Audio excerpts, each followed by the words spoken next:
Two great mysteries dominate our lives, love and money.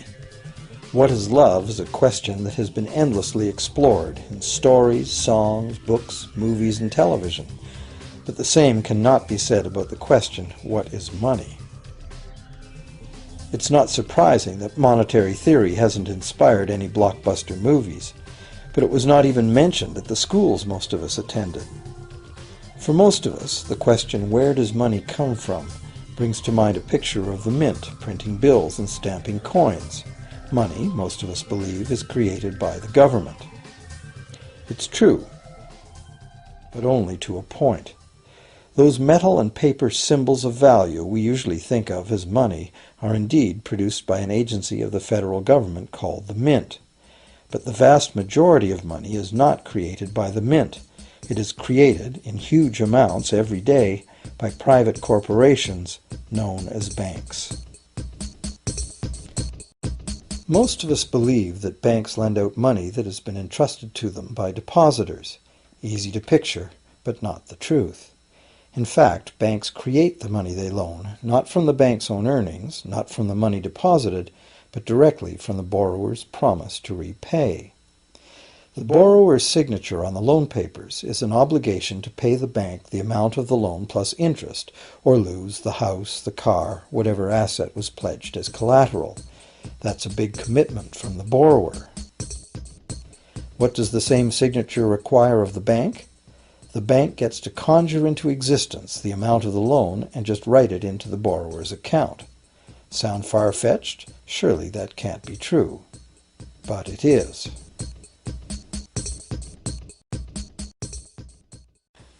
To demonstrate how this miracle of modern banking came about, consider this simple story, the goldsmith's tale. Once upon various times, pretty much anything was used as money. It just had to be portable, and enough people had to have faith that it could later be exchanged for things of real value, like food, clothing, and shelter. Shells, cocoa beans, pretty stones, even feathers have been used as money.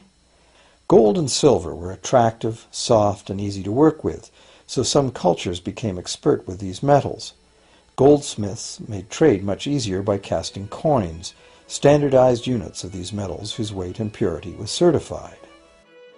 Well, to protect his gold, the goldsmith needed a vault, and soon his fellow townsmen were knocking on his door, wanting to rent space to safeguard their own coins and valuables. Before long, the goldsmith was renting every shelf in the vault and earning a small income from his vault rental business. Years went by, and the goldsmith made an astute observation. Depositors rarely came in to remove their actual physical gold, and they never all came in at once. That was because the claim checks the goldsmith had written as receipts for the gold were being traded in the marketplace as if they were the gold itself. This paper money was far more convenient than heavy coins, and amounts could simply be written instead of laboriously counted one by one for each transaction. Meanwhile, the goldsmith had another business. He lent out his gold, charging interest. Well, as convenient claim check money came into acceptance, borrowers began asking for their loans in the form of these claim checks instead of the actual metal. As industry expanded, more and more people asked the goldsmith for loans. This gave the goldsmith an even better idea. He knew that very few of his depositors ever removed their actual gold, so the goldsmith figured he could easily get away with lending out claim checks against his depositors' gold, in addition to his own. As long as the loans were repaid, his depositors would be none the wiser and no worse off, and the goldsmith, now more banker than artisan, would make a far greater profit than he could by lending only his own gold. For years, the goldsmith secretly enjoyed a good income from the interest earned on everybody else's deposits. Now a prominent lender, he grew steadily richer than his fellow townsmen, and he flaunted it. Suspicions grew that he was spending his depositors' money. His depositors got together and threatened withdrawal of their gold if the goldsmith didn't come clean about his newfound wealth. Contrary to what one might expect, this did not turn out to be a disaster for the goldsmith. Despite the duplicity inherent in his scheme, his idea did work. The depositors had not lost anything.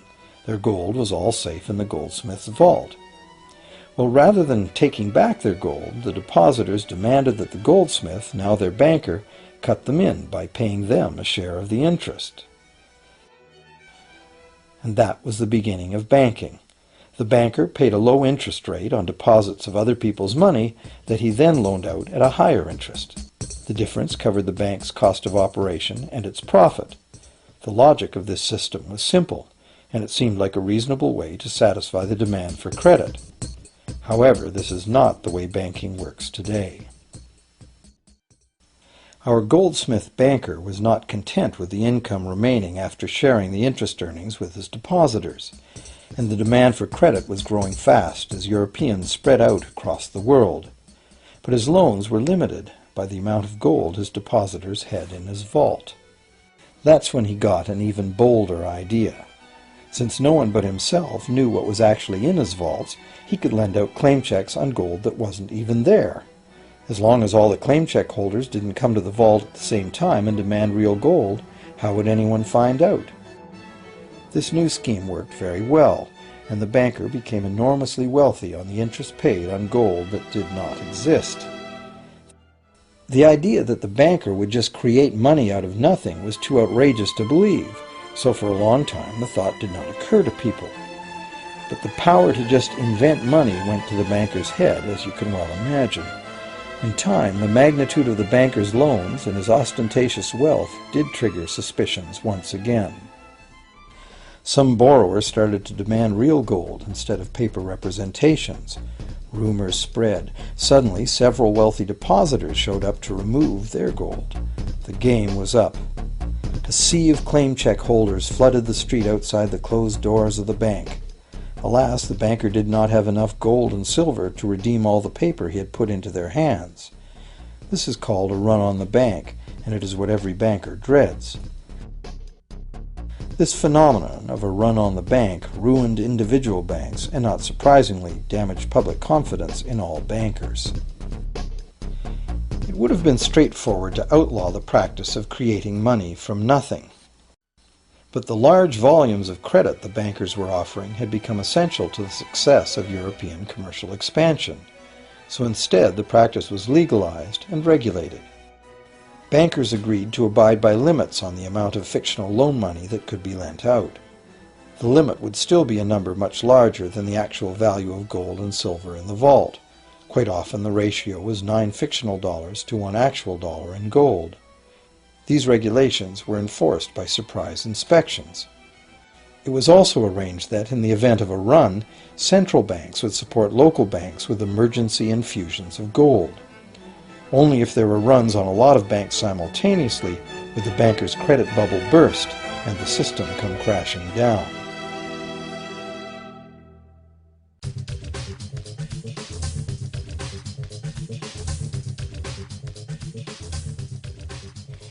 Over the years, the fractional reserve system and its integrated network of banks backed by a central bank has become the dominant money system of the world.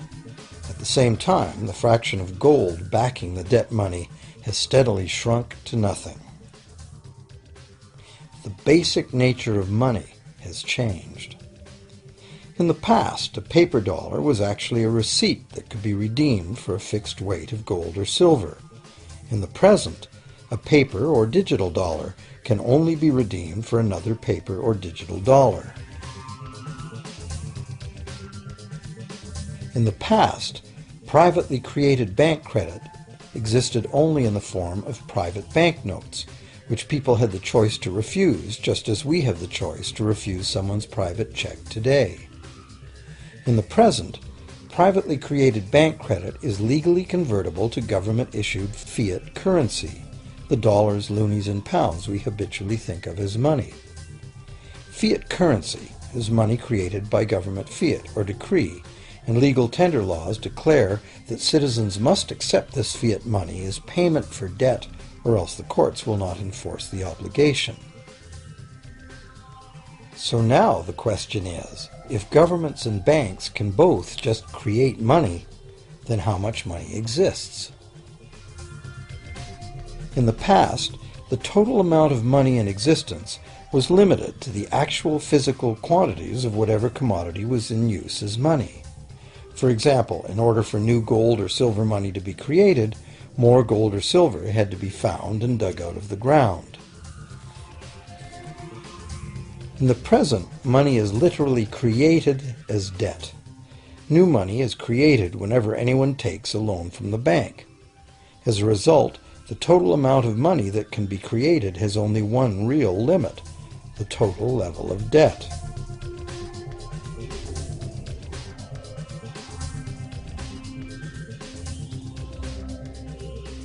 Governments place an additional statutory limit on the creation of new money by enforcing rules known as fractional reserve requirements. Essentially arbitrary, fractional reserve requirements vary from country to country and from time to time. In the past, it was common to require banks to have at least $1 worth of real gold in the vault to back $10 worth of debt money created. Today, reserve requirement ratios no longer apply to the ratio of new money to gold on deposit, but merely to the ratio of new debt money to existing debt money on deposit in the bank. Today, a bank's reserves consist of two things: the amount of government-issued cash or equivalent that the bank has deposited with the central bank, plus the amount of already existing debt money the bank has on deposit. To illustrate this in a simple way, let's imagine that a new bank has just started up and has no depositors yet. However, the bank's investors have made a reserve deposit of $1,111.12 of existing cash money at the central bank. The required reserve ratio is 9-to-1. Step 1. The door is open and the new bank welcomes its first loan customer. He needs $10,000 to buy a car. At the 9-to-1 reserve ratio, the new bank's reserve at the central bank, also known as high-powered money, allows it to legally conjure into existence 9 times that amount, or $10,000, on the basis of the borrower's pledge of debt. This $10,000 is not taken from anywhere. It's brand new money simply typed into the borrower's account as bank credit. The borrower then writes a check on that bank credit to buy the used car. Step 2. The seller then deposits this newly created $10,000 at her bank. Unlike the high-powered government money deposited at the central bank, this newly created credit money cannot be multiplied by the reserve ratio. Instead, it's divided by the reserve ratio. At a ratio of 9-to-1, a new loan of $9,000 can be created on the basis of the $10,000 deposit. Step 3. If that $9,000 is then deposited by a third party at the same bank that created it or at a different one, it becomes the legal basis for a third issue of bank credit, this time for the amount of $8,100. Like one of those Russian dolls, where each layer contains a slightly smaller doll inside, each new deposit contains the potential for a slightly smaller loan in an infinitely decreasing series. Now, if the loan money created is not deposited at the bank, the process stops. That's the unpredictable part of the money creation mechanism. But more likely, at every step, the new money will be deposited at a bank, and the reserve ratio process can repeat itself over and over until almost $100,000 of brand new money has been created within the banking system. All of this new money has been created entirely from debt, and the whole process has been legally authorized by the initial reserve deposit of just $1,111.12, which is still sitting untouched at the central bank. What's more, under this ingenious system, the books of each bank in the chain must show that the bank has 10% more on deposit than it has out on loan. This gives banks a very real incentive to seek deposits in order to be able to make loans, supporting the general but misleading impression that loans come out of deposits. Now, unless all the successive loans are deposited at the same bank, It cannot be said that any one bank got to multiply its initial high-powered money reserve almost 90 times by issuing bank credit out of nothing. However, the banking system is a closed loop. Bank credit created at one bank becomes a deposit in another, and vice versa. In a theoretical world of perfectly equal exchanges, the ultimate effect would be exactly the same as if the whole process took place within one bank. That is, the bank's initial central bank reserve of a little over $1,100 allows it to ultimately collect interest on up to $100,000 the bank never had.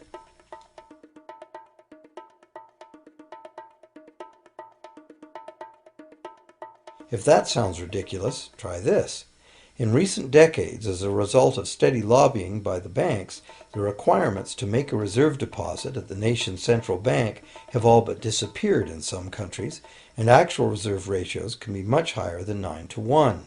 For some types of accounts, 20-to-1 and 30-to-1 ratios are common. And even more recently, by using loan fees to raise the required reserve from the borrower, banks have now found a way to circumvent reserve requirement limitations entirely. So, while the rules are complex, the common sense reality is actually quite simple. Banks can create as much money as we can borrow.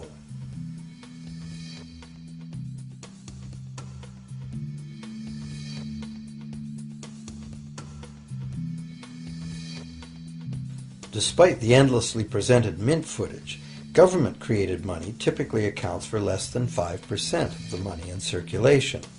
More than 95% of all money in existence today was created by someone signing a pledge of indebtedness to a bank.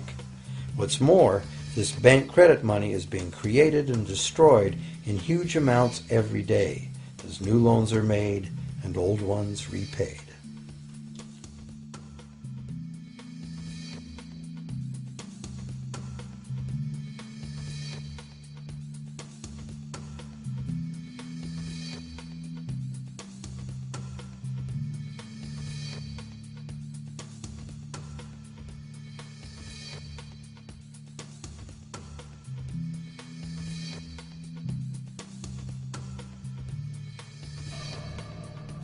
Banks can only practice this money system with the active cooperation of government. First, governments pass legal tender laws to make us use the national fiat currency. Secondly, governments allow private bank credit to be paid out in this government currency. Thirdly, government courts enforce debts. And lastly, governments pass regulations to protect the money system's functionality and credibility with the public, while doing nothing to inform the public about where money really comes from. The simple truth is that when we sign on the dotted line for a so-called loan or mortgage, our signed pledge of payment, backed by the assets we pledge to forfeit should we fail to pay, is the only thing of real value involved in the transaction. To anyone who believes we will honor our pledge, that loan agreement or mortgage is now a portable, exchangeable, and saleable piece of paper. It's an IOU. It represents value and is therefore a form of money. This money the borrower exchanges for the bank's so-called loan. Now, a loan in the real world means that the lender must have something to lend. If you need a hammer, my loaning you a promise to provide a hammer I don't have won't be of much help. But in the artificial world of money, a bank's promise to pay money it doesn't have is allowed to be passed off as money, and we accept it as such.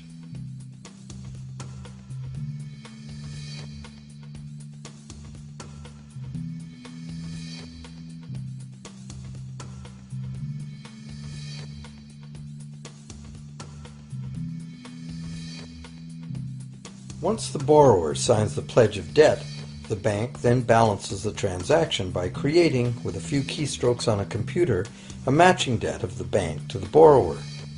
From the borrower's point of view, this becomes loan money in his or her account, and because the government allows this debt of the bank to the borrower to be converted to government fiat currency, everyone has to accept it as money. Again, the basic truth is very simple. Without the document the borrower signed, the banker would have nothing to lend. Have you ever wondered how everyone, governments, corporations, small businesses, families, can all be in debt at the same time and for such astronomical amounts? Have you ever questioned how there can be that much money out there to lend? Now you know. There isn't. Banks do not lend money. They simply create it from debt. And as debt is potentially unlimited, so is the supply of money. And as it turns out, the opposite situation is also true. Isn't it astounding that despite the incredible wealth of resources, innovation, and productivity that surrounds us, almost all of us, from governments to companies to individuals, are heavily in debt to bankers? If only people would stop and think, how can that be? How can it be that the people who actually produce all the real wealth in the world are in debt to those who merely lend out the money that represents the wealth?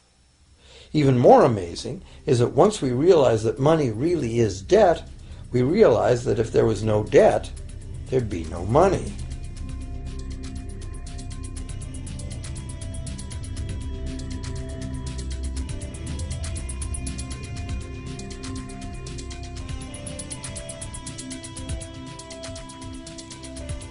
If this is news to you, you are not alone. Most people imagine that if all debts were paid off, the state of the economy would improve. It's certainly true on an individual level. Just as we have more money to spend when our loan payments are finished, we think that if everyone were out of debt, there would be more money to spend in general. But the truth is the exact opposite. There would be no money at all. There it is. We are totally dependent on continually renewed bank credit for there to be any money in existence. No loans, no money, which is what happened during the Great Depression. The money supply shrank drastically as the supply of loans dried up.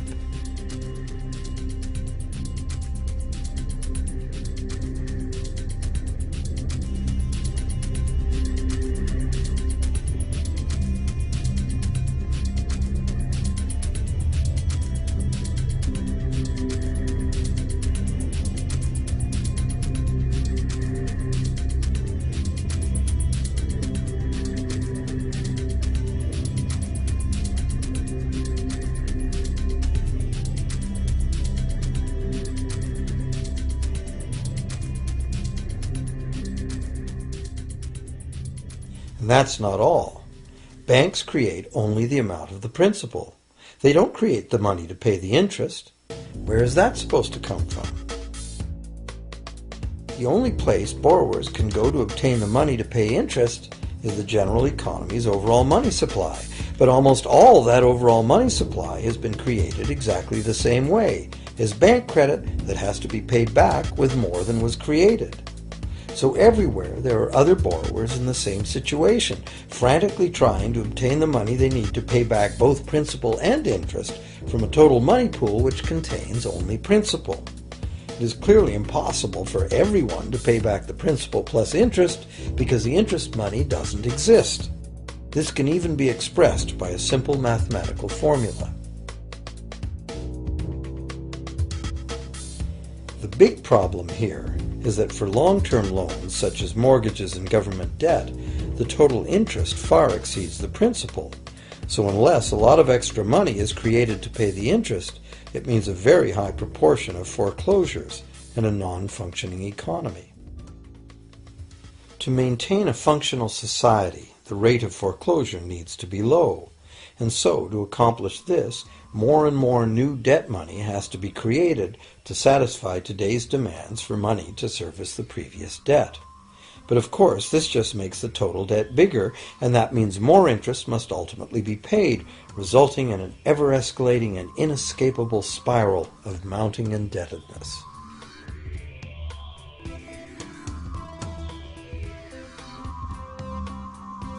It is only the time lag between money's creation as new loans and its repayment that keeps the overall shortage of money from catching up and bankrupting the entire system. However, as the bank's insatiable credit monster gets bigger and bigger, the need to create more and more debt money to feed it becomes increasingly urgent. Why are interest rates so low? Why do we get unsolicited credit cards in the mail? Why is the U.S. government spending faster than ever? Could it be to stave off collapse of the entire monetary system?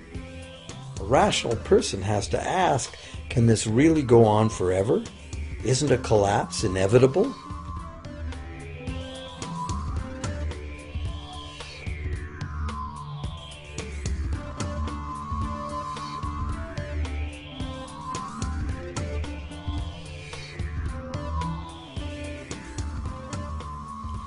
Money facilitates production and trade.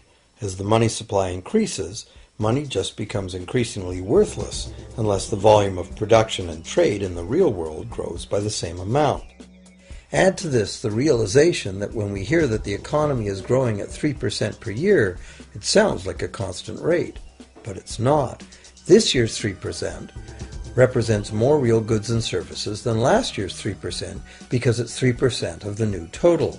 Instead of a straight line, as is naturally visualized from the words, it is really an exponential curve getting steeper and steeper.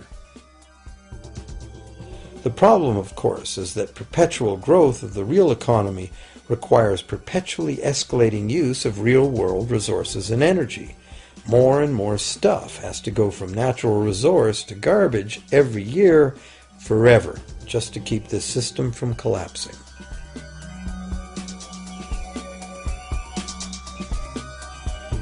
What can we do about this downright scary situation? For one thing, we need a very different concept of money. It's time more people asked themselves and their governments 4 simple questions. Around the world, governments borrow money at interest from private banks. Government debt is a major component of total debt, and servicing that debt takes a big chunk of our taxes. Now we know that banks simply create the money they lend, and that governments have given them permission to do this. So the first question is, why do governments choose to borrow money from private banks at interest when government could create all the interest-free money it needs itself? And the second big question is, why create money as debt at all? Why not create money that circulates permanently and doesn't have to be perpetually reborrowed at interest in order to exist? The third question, how can a money system that can only function with perpetually accelerating growth be used to build a sustainable economy?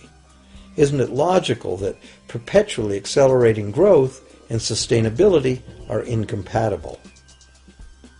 And finally, what is it about our current system that makes it totally dependent on perpetual growth?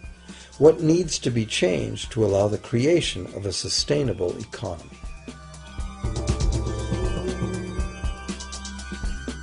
At one time, charging any interest on a loan was called usury and was subject to severe penalties, including death. Every major religion forbade usury. Most of the arguments made against the practice were moral. It was held that money's only legitimate purpose was to facilitate the exchange of real goods and services. Any form of making money from simply having money was regarded as the act of a parasite or of a thief. However, as the credit needs of commerce increased, the moral arguments eventually gave way to the argument that lending involves risk and loss of opportunity to the lender, and therefore attempting to make a profit from lending is justified. Today, these notions seem quaint. Today, the idea of making money from money is held as an ideal to strive for. Why work when you can get your money to work for you? However, in trying to envision a sustainable future, it's very clear that the charging of interest is both a moral and a practical problem.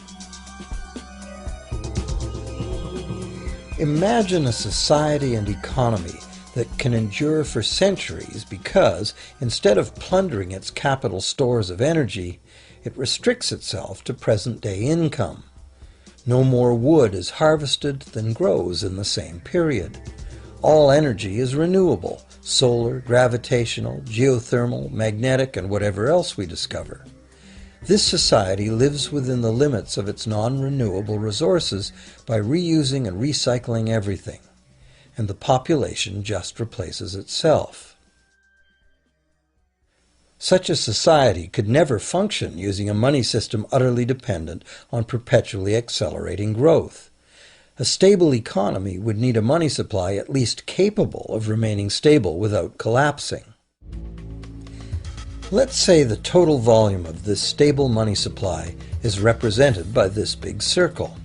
Let's also imagine that moneylenders must actually have existing money to lend. If some people within this money supply begin systematically lending money at interest, their share of the money supply will grow. If they continually reloan at interest all the money that gets paid back, what's the inevitable result? Whether it's gold, fiat, or debt money doesn't matter. The moneylenders will end up with all the money. And after the foreclosures and bankruptcies are all filed, they'll get all the real property too. Only if the proceeds of lending at interest were evenly distributed among the population would this central problem be solved. Heavy taxation of bank profits might accomplish this goal, but then why would banks want to be in business? If we were ever able to free ourselves of the current situation, we could imagine banking run as a non-profit service to society, dispersing its interest earnings as a universal citizen dividend, or lending without charging interest at all.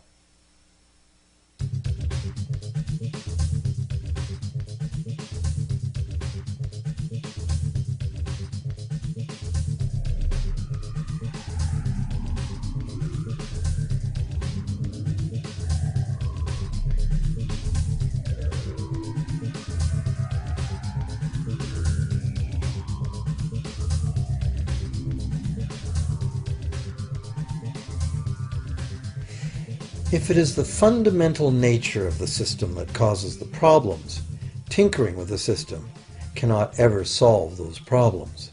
The system itself must be replaced. Many monetary critics call for a return to gold-based money, claiming that gold has a long history of reliability. They ignore the many scams that can be played with gold, shaving coins, debasing the metal, cornering the market, all of which were abundantly practiced in ancient Rome and contributed to its fall. Some advocate silver at being more abundant than gold and therefore more difficult to corner. Many question the need to bring back precious metals at all. No one wants to go back to carrying heavy sacks of coins to go shopping. It's a certainty that paper, digital, plastic, or more likely biometric ID money would be the real medium of trade, with the same potential for creating unlimited debt money we have now. Beyond that, if gold again became the sole legal basis of money, those who have no gold would suddenly have no money. Other monetary reform advocates have concluded that greed and dishonesty are the main problems, and that there may be better ways to create an honest and equitable money system than returning to silver or gold.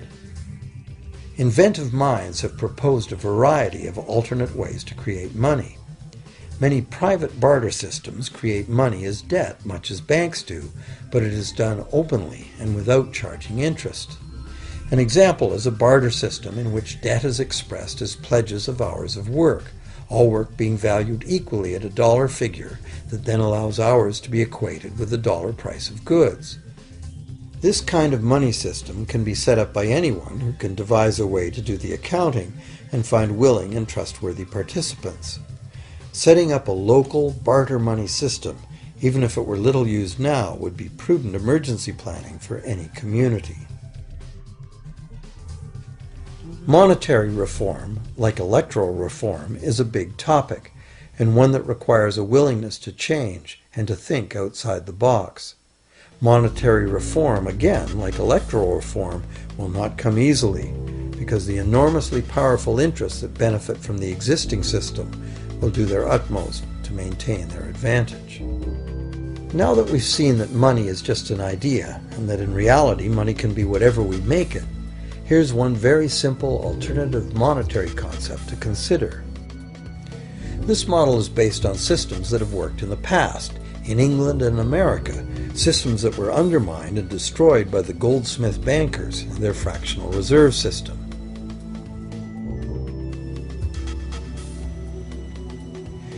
create an economy based on permanent interest-free money, money could simply be created and spent into the economy by the government, preferably on long-lasting infrastructure that facilitates the economy, such as roads, railroads, bridges, harbors, and public markets. This money would not be created as debt, it would be created as value, that value being in the form of whatever it was spent on. If this new money facilitated a proportional increase in trade requiring its use, it would cause no inflation whatsoever. If government spending did cause inflation, there would be two courses of action available.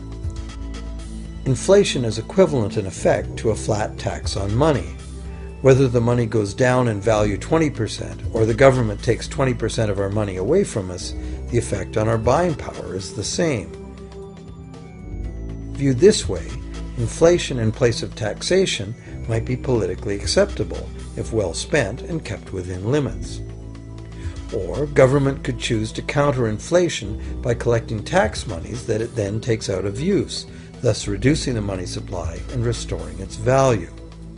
To control deflation, which is the phenomenon of falling wages and prices, the government would simply spend more money into existence.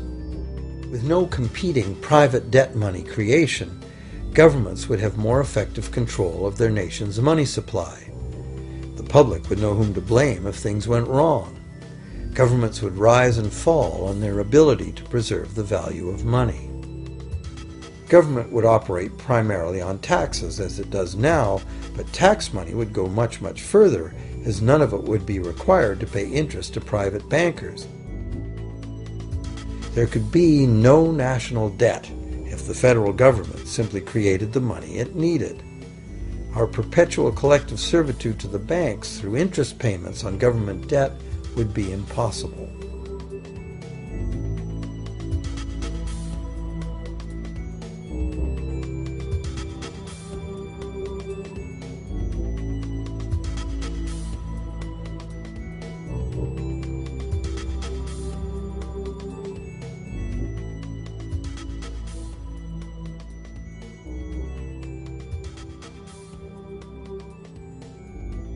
What we have been taught to believe is democracy and freedom has become in reality an ingenious and invisible form of economic dictatorship.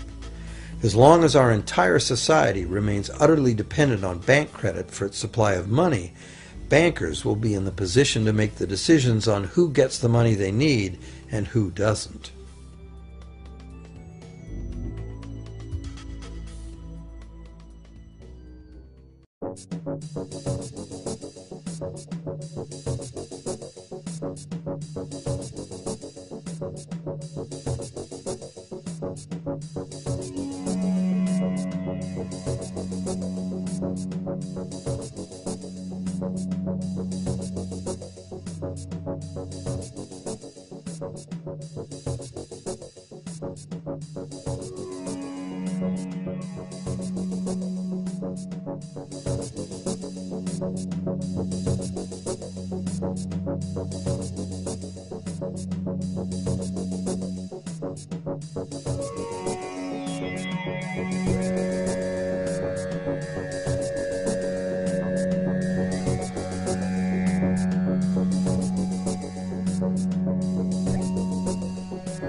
Few people are aware today that the history of the United States since the Revolution in 1776 has been, in large part, the story of an epic struggle to get free and stay free of control by the European international banks.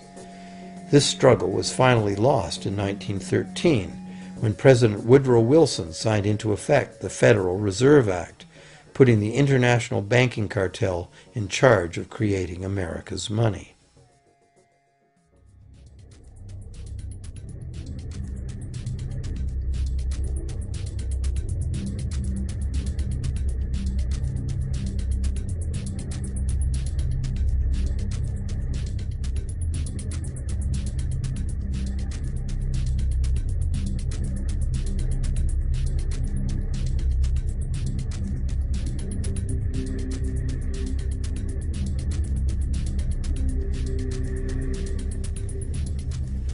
The power of this system is deeply ingrained.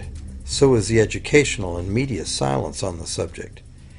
Years ago, a Canadian Deputy Prime Minister surveyed scores of non-economists, both highly educated professionals and common-sense people on the street, and found that not one of them had an accurate understanding of how money is created.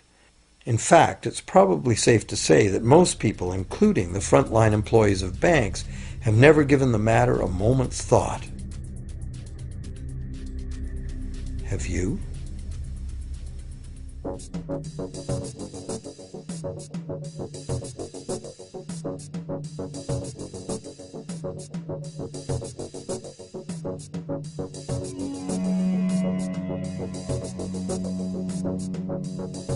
The modern money-as-debt system was born a little over 300 years ago, when the first Bank of England was set up with a royal charter for fractional lending of gold receipts at a modest ratio of 2 to 1. That modest ratio was just the proverbial foot in the door. The system is now worldwide, creates virtually unlimited amounts of money out of thin air, and has almost everyone on the planet chained to a perpetually growing debt that can never be paid off.